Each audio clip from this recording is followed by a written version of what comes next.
Hey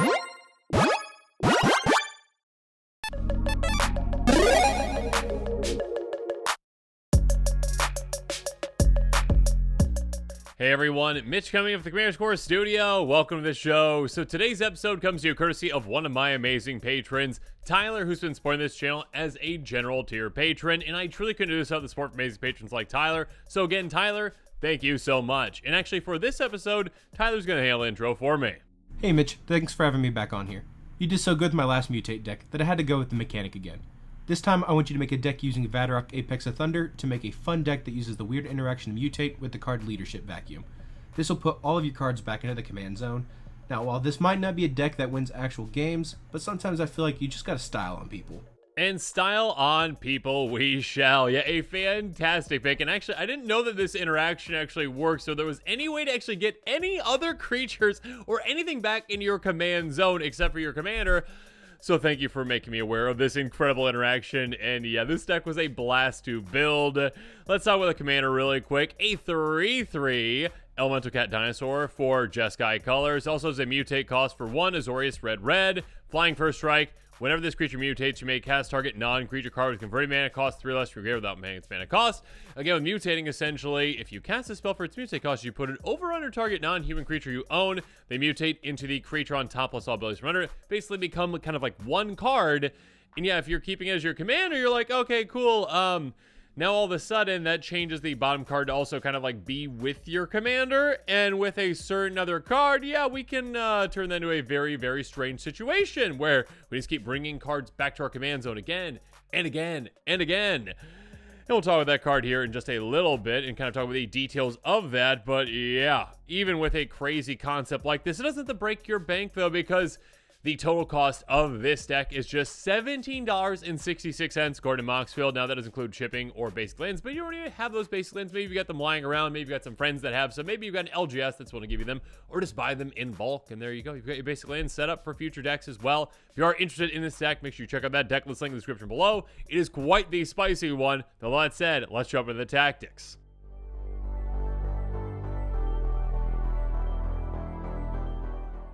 So the golden pig of this deck is going to be our first tactic, the number 1 card over 99. Of course, that card is Leadership Vacuum, which makes this deck actually work in the way that we want it to. It's really the only card that really does this. An instant for 2 and a blue. It says, target player returns each commander they control from the battlefield to command zone, draw a card.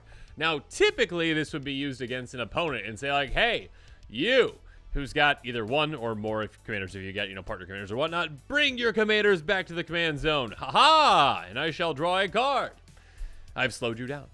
But the way we're going to use this is not at all in that way. It's going to be like more like, haha! Look what I'm doing to myself. I am making it so that I can no longer use this card. Basically, what you're going to be doing is you're going to be saying, again, you mutate your commander onto a creature. You say, cool, that creature's now also my commander. Cool. Anyway, I don't know. Anyways, just use this then and target yourself. And now you have to return all your commanders to your command zone. So return your commander, which is Vadrok, plus whatever other creature was underneath it, because they're basically one card now, back to the command zone. You can replay your commander. You cannot replay the other one, because the other one is not a commander. I mean, it is in your command zone, but it's not a commander, right? So you can't actually play it from the command zone, which is really strange, a very strange rule. But again, the actual purpose of this deck is not just to win. It is just actually just to get all of our cards from the battlefield, from our hand, from our graveyard, everywhere, entire library in the command zone. We can do some crazy things, and again, Leadership Vacuum makes that possible. So again, definitely worthy of the title of Golden Pig.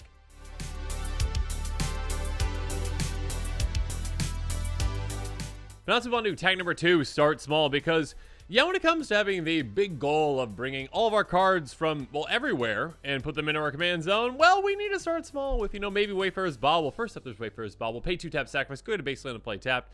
A great card for any deck, essentially. Great mana ramp. Next up, Arcane Signet. Can tap for any of our colors. Very efficient, very effective. Azorius Signet, Boros Signet. All the Signets are very good, essentially. Can help us filter our mana. Next up, Felwar Stone. You can utilize it right away. Great. And then also can tap for usually all of our colors. If not, yeah, some of the colors that our opponents have. Then we got Fire Diamond. Enters battlefield tapped. Can tap for a red. Got Marble Diamond. Can do the exact same thing, but for a white. And Sky Diamond, the exact same thing, but for a blue. Then we've got Fractured Power Stone. Enters battlefield untapped. Can tap for a colorless. Helm of Awakening, not a mana rock, but one that can help us reduce the cost. So basically the exact same cost of a mana rock costing 2. It's going to make all these spells cost 1 to cast. This can help hypercharge our things and make things go very, very quickly for us. Helps our opponents as well, but still, keep that in mind. Is it Signet? I missed one of the Signets. My apologies. But yeah, basically exact same thing as the other ones, but for the, blue and red colors. Then there's Mind Stone. Can tap for 8 colors. Pay 1 tap, sacrifice, draw a card. For his back lens, couples filter our mana, or tap for 8 colors itself. Then there's Talisman of Conviction. Can tap for 8 colors, or tap for either red or white. Does 1 damage to us. 1 damage is no big deal at all. So yeah, make sure you're just fixing your mana when you need to. If not, just tap for 8 colors.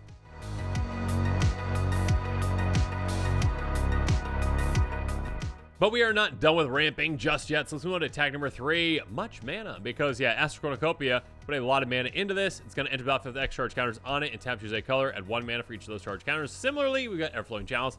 Nearly the exact same thing, but we only have to pay 2 mana each time, essentially, for those charge counters. And this can tap for colorless mana based on the number of those charge counters. Colorless Relic costs 3, but we can actually save up mana with it, essentially, at least 1. Tap a charge counter on it. Essentially, on the next turn, we're going to be using that counter and tapping it for mana to get 2 mana at once. Worn Power Stone, always 2 mana at once. Enters battlefield tap, can tap for colorless. Then we've got Firemind Vessel, enters battlefield tapped as well. Can tap for 2 of our colors, though, which is really nice. Hedron Archive, costs 4, taps for 2, can pay 2 tap sacrifice, draw 2 cards, which is lovely. Sisay's Ring does the exact same thing, but without those drawing of the cards. Stonespear Crystal does the exact same thing when it comes to tapping for mana. Pay 2 tap sacrifice, though. Exile any number of graveyards and draw a card. So again, great graveyard hate there as well. Finally, Dreamstone Hedron, cost 6, taps for 3, pay 3 tap sacrifice, draw 3 cards. So yeah, we've got an absurd amount of ways to ramp absurdly quickly to get things really going for us and to get some crazy things happening.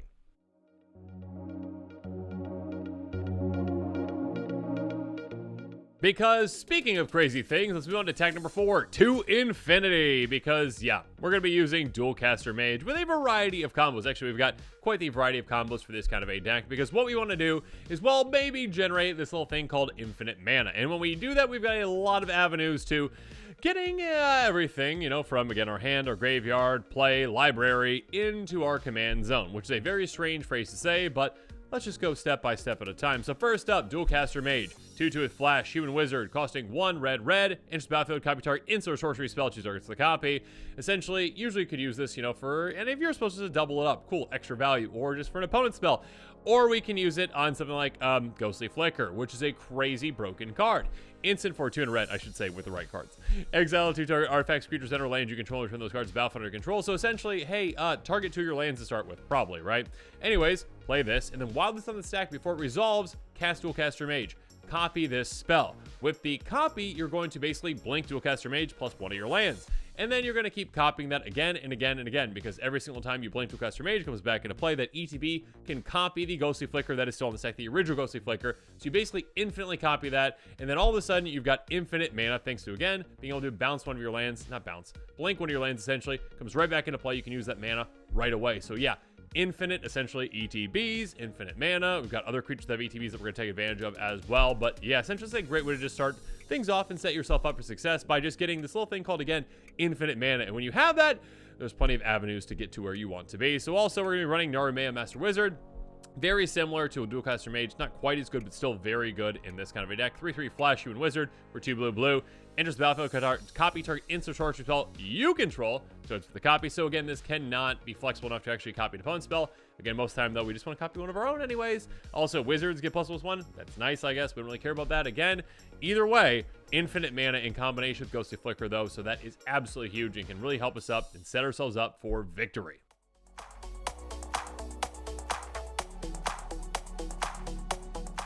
And when I say victory, what I mean is, well, yeah, getting all of our things in the command zone. That's what we care about. So also, we are going to be utilizing some other ways to really help with that. Let's go to attack number 5, More Infinite. Displace a great card for this deck as well. Instant for 2 and a blue. Exile up to 2 target creatures you control return the battlefield under your control. So this one is very similar, where again, it will go infinite Dual Caster Mage. But the infinite part of it is not, infinite mana. This one, we actually do need another card in play to really take advantage of something like this. We can take advantage of cards like, Archaeomancer. A 1/2 Human Wizard for 4 mana. Enters battlefield, return target instant card from graveyard to your hand. This one essentially says, hey, you know what? If you've got other instant sorceries in your graveyard, you get them all back again and again and again. That works incredibly well with, well, Leadership Vacuum. We need to keep getting that back right. So we can just keep doing that. We can get to other cards. We can utilize other ETBs. Again, Displace can help us utilize any ETBs. And we've got some other ones that we can take advantage of as well. Moving on, Ardent Elementalist, basically exact same ETB. Return an instant sorcery card from your graveyard back to your hand. Is it Chronarch? Exact same thing. Mnemonic Wall, exact same thing. You're seeing a pattern right here, huh? Salvador Secrets, exact same thing. Shipwreck Dowser, exact same thing. Scholar of Ages, not the exact same thing. Enters the battlefield, return 2 target instant source cards from your graveyard to your hand. So this one, again, can just be a great resource for us being able to get back multiple cards, and also just a crazy way to essentially take advantage of that. When it comes to take advantage of things as well, let's talk about one other card first, Illusionist Stratagem. Another great way to essentially say, hey, let's basically displace. Let's blink 2 creatures, bring them right back into play, take advantage of those ETBs. Again, basically go infinite with Dualcaster Mage. Also on top of that, draw a card. So this one can dig down into our deck. You got to be careful with that, obviously, because you don't want to, mill yourself out and lose. But yeah, being able to draw your entire library is pretty crazy. We've got other ways to do that as well. Peregrine Drake. Now this one is one that can combo in a different way. This one can combo with also Ghostly Flicker or Displace with the Stratagem in a different way, because all we need is this plus Archaeomancer or any of those other ETB creatures that get us back into sorcery. And all of a sudden, we just blink this because this says, hey, enters the battlefield, untap 5 lands. So do that, untap your 5 lands. All of a sudden, Ghostly Flicker for 3 mana, right? You net 2 mana on top of that. And then, yeah, you just say Flicker this, plus Flicker Archaeomancer or whatever other ETB that bring it back. Do that again and again and again, infinite number of times. So again, we've got different avenues to actually get infinite mana with this deck and different ETB variations.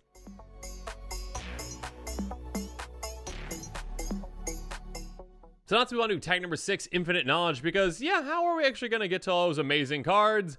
Well, I mean, if we are going infinite, we can use something like Spectral Sailor, a fantastic card. Just a 1/1 flyer for 1 mana with flash that has pay 3 and a blue, draw a card. Notice there's no tap symbol in there. So yeah, this is just dump whatever mana into it that you need. If you've got infinite mana, cool. Draw as many cards you need. Draw your entire library. Get the exact cards that you need to win. Cloud Blazer, again, I talked about how in ETB we can very easily use and abuse. This one's a great one. Enters battlefield, gain 2 life, draw 2 cards. Again, drawing 2 cards being a more important part of that. Be able to dig down into our deck. Again, if we're going infinite with Dualcaster Mage and say, again, Ghostly Flicker, Displace, whatever, essentially just keep blinking this, draw down into our deck to whatever we need to. Mold Drifter, again, basically, hey, ETB, draw 2 cards, great. You can evoke it out if you need to, but more likely you might want to actually just keep it in play so you can draw down into your deck with that infinite power if you need. Lord of Change, yet another great way to do that. This one even bigger, so 6/6 Flying Ward 3. Enters the battlefield, draw 3 cards so we can dig even deeper earlier in the game. And also, again, when we blink this, infinitely, we can just keep drawing in variables of 3.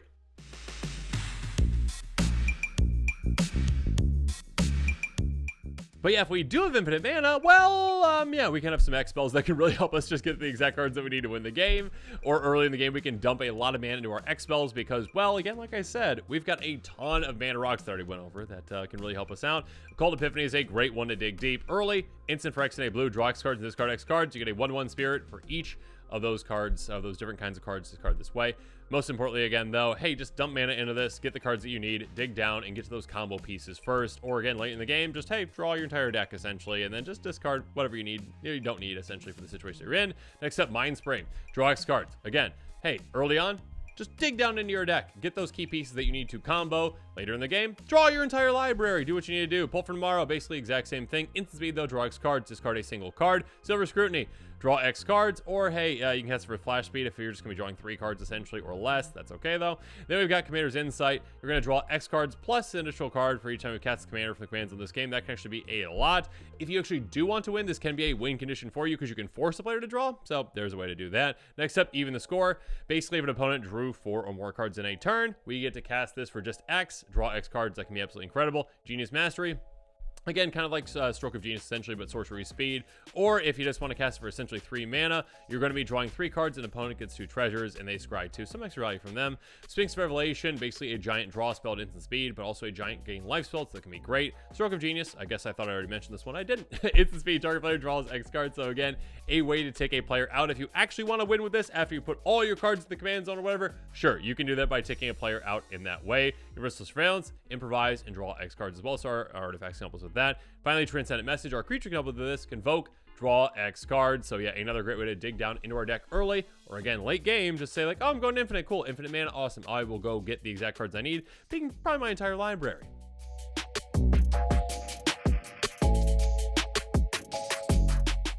Next up, let's move on to tag number 8, Tutor time, because yeah, we might need a little extra help to get things going, get the exact card that we need to get going on the combo. Again, we might already have Dual Caster Mage, but let's go get that Ghostly Flicker. So Invasion of Arcavios can really help us out. Enters the battlefield, go get any, or outside the game, I guess. Library, Graveyard, outside the game. Lots of options. Outside the game, not really a commander thing. Regardless, go get any of the sorcery card that we own, reveal, put in our hand, then shuffle. And also, hey, if we do flip this over, hey, cool, you get Invocation of the Founders. There you cast in sorcery spell from your hand. You can copy it, choose targets to copy. That can also be incredibly beneficial, of course, and can help delete even more crazy plays. Next up, Firebind's Foresight, a great tutor as well. Instant for 7 mana, search life for an instant card from America costs 3, 2, and 1, essentially. Yeah, Ghostly Flicker is probably the one you're going to go get at 3 and just actually use that kind of amazing card for this kind of a deck. Next up, Invert, Invent, yet another split card. Invent is the set that we're going to care about, though. Search library, an instant and sorcery card, essentially put them in your hand.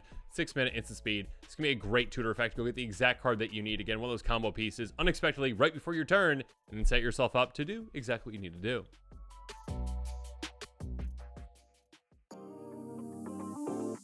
But now let's move on to tactic number 9, Manifestation, because we're going to be using some weird cards to, again, get everything into our command zone. Again, I did say everything. It's not just, hey, get your creatures in command zone. We're going to try to get every single card that we have into our command zone. So how are we going to do that? Well, Obelisk of Undoing is a really old and weird card, but one that works really well with this deck. An artifact for 1 that has pay 6, tap, return target permanent control and own to your hand. Not a very well costed card, right? 6 is a lot to balance something that you own and control back, but still, what we're going to be doing is, again, generating infinite mana, so we don't care about that. We also have ways to essentially untap this, right, by blinking it and bringing it right back. So we can infinitely do this and bring back to our hand every single permanent that we have whenever we need to, essentially. Again, we don't need lands because we have infinite mana. And when they're in our hand, well, we also have another artifact that can help us out with Scroll of Fate. This one's an artifact that costs 3, tap, manifest a card from your hand. So essentially, get a card from your hand and you put it face down the battlefield as a 2/2 creature. We can turn it face up if we pay its cost. We're not going to do that. What we're going to do is, again, hey, we've got, say, a land that I bounce back to my hand with that obelisk. Cool. All right. I will manifest it into play as a 2/2 creature. Then I will mutate my commander on top of it. And all of a sudden, my land is now part of my commander, kind of, or whatever it is, essentially. Then Leadership Vacuum, all of a sudden, I've got an island in my command zone, and my opponents are confused and looking things up to make sure this actually is legal. It is. And then, yeah, we just do some really crazy, cool things. Just be like getting everything out of our hand, essentially. So basically, get things into your hand, get them out of your hand, get them into play, manifest them, get them in your command zone, do it again and again and again. And essentially, again, since we can always just untap these things by basically blinking them and have them come back and play untapped, we can do this as many times as we need to. We also have, well, Filigree Sages help that as well. Pay 2 and a blue, untap target artifact. This one actually does go infinite with one of our artifacts. That would be, Astral Cornucopia. There you go. If you've got enough mana into that, this can just go infinite with that as well. But also, again, this is another way to, well, untap the things that we need to untap, like Scroll of Fate, Obelisk Undoing, whatever we need to untap. This can be a great resource for us as well, on top of going infinite.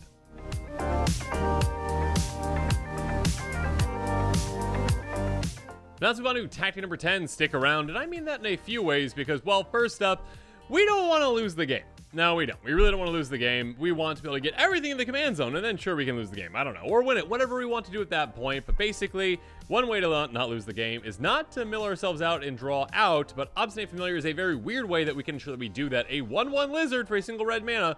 It says if you would draw a card, you may skip that draw instead.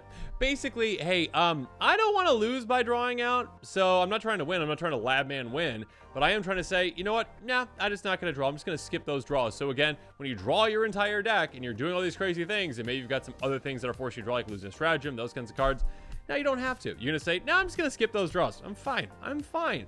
Elixir Mortality is another great way to do things. Pay 2 tap, gain 5 life, shuffle in your graveyard, into your library. Essentially, it's a great way to prevent yourself from ever milling yourself out, or your opponent's milling you out too. But essentially, utilizing this and saying, you know what, I've got things in my graveyard. I want to get those back in my library so I can get them back in my hand, so I can manifest them out, so I can get them back in my command zone. Magic's a weird game, but yeah, that's what we're going to be trying to do. So another great way to do that. And then finally, Majestic Metamorphosis. Instant for 2 and a blue. Until end of turn, target artifact or creature becomes a 4/4 angel artifact creature, gains flying, draw a card. This one's just kind of just for some of those artifacts that we have that essentially we're going to have to manifest. You know, like, oh, okay, we can't actually manifest, what's the one called? The Scroll, right? Scroll of Fate. We can't actually manifest Scroll of Fate because it's not a card in our hand. It's going to be in play. So instead, let's turn it into a creature, a 4/4 angel, and then we can mutate on top of it with our commander to actually get the Scroll of Fate into our command zone as well after Leadership Vacuum. So I think at the end of the day, correct me in the comments below if I'm wrong on this, but it should be possible for us to basically get every single card back into the command zone, except for probably Leadership Vacuum, which maybe there's a way with this entire thing to get that in there too, because Leadership Vacuum needs to be cast to actually do that. That being said, yeah, Leadership Vacuum would be in our graveyard at that point. So yeah, I think you can get basically every single card in this deck into your command zone because of all the crazy things that we can do with manifesting and mutating and Leadership Vacuum. And then, yeah, you know what? You can either win the game or lose the game if you really want to with those extra draw spells as well. Or just, you know, again, just show off to your friends and say like, oh, cool, look, my entire library is in my command zone and now I can't cast them. Magic's a weird game. But yeah, as this episode is coming to a close, it's time for me to hear from you in the comments below. What are your thoughts on this concept and your thoughts on this deck? Do you think it's crazy and off the wall? Do you think that's something that you'd want to play? Do you think it's something that would drive your play group crazy? Let me know in the comments below. And of course, if you are interested in this deck, it's a very budget-friendly deck at just $70.16, not including shipping or basics, but you already have those basics. Maybe you already have them, or maybe your friends have them for you too. Regardless, very budget-friendly. Make sure you check out that deck list link in the description below. And of course, as always, thanks again and have a good one. This show and episodes like this one are possible thanks to viewers like you. If you're looking for an easy way to help support this show, make sure that you like, share, and subscribe. Also, hit that bell notification icon so you don't miss any new episodes. You can also go check out our playmats and other merchandise at thecommandersquarters.com. We also have a ton of brand new t-shirt designs in stock, so make sure you check out those as well. Another easy way to support this show is with our TCG player affiliate links. So whether you're buying a deck or individual cards, you can use this general link right here or one in the description. And the final way that you can support this show is by supporting us directly by becoming a patron. There are many benefits to being a patron, and I truly couldn't do this without all of their support.